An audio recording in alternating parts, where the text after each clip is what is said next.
Here are just some quick draft grades for all 30 first round picks. I'm just going to give the entire top four an A+. Plus. We went in some circles for the last few days, but we just kind of ended up back where we started. Everyone got their guy. Everybody should be stoked.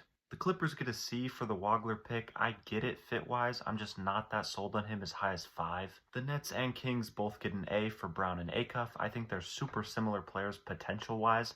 Whichever player the Nets didn't pick, the Kings would have. The Hawks get a B for Kingston Flemings. I love Flemings. The size stuff might end up being a problem. That's why he gets docked 1 grade point. The Mavs and Bucks both get a B. Morez Johnson, have fun playing with your college coach.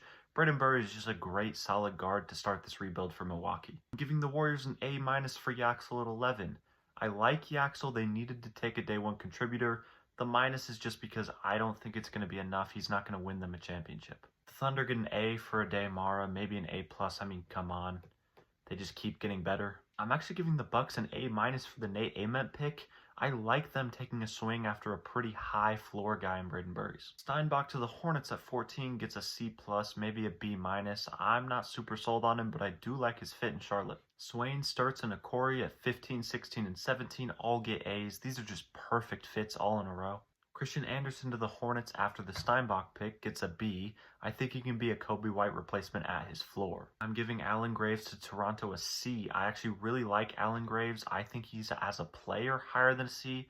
I just wish the Raptors would have finally taken a guard like Phylon, but I know they love their big wings. I'm giving Quaintance to the Spurs an A, which is weird because I was low on him because of the injuries, but if it hits, this is going to be really scary. The Grizzlies are getting a D for the Kareem Lopez pick. I already wasn't high on him. I really don't like his fit in Memphis. The Sixers taking Phylon gets an A. I was a little lower on him. I did have him slipping in my mock, not to the 20s. They had to pick him here. The Hawks taking Zuby Ejiofor at 23 gets a C. Nothing crazy, nothing bad, nothing amazing. Here we go. Cam Carr to the Lakers. I'm giving this a A+++. I've said it before, I'll keep saying it. If I have to die on the Cam Carr hill, I will. I love him in LA even more. Mavs get a B- for the Sergio De La Reyna pick. He's a high upside guard. He's a big swing, but I think it's fine because they took a high floor guy, Morez Johnson, earlier in the draft. Sanak to the Celtics gets a B+. I think he can be what they wanted Vucevic to be. Joshua Jefferson to the Nets gets a C. It's fine. It just doesn't move anything for me. Worst pick of the draft so far is the Kings taking Caravan. I gotta give it an F, I guess. It just doesn't make any sense. Rounding out the first round, I'm gonna give the Suns an A for the Koa Pete pick. He fell to him. They kept him in the state. Great pick.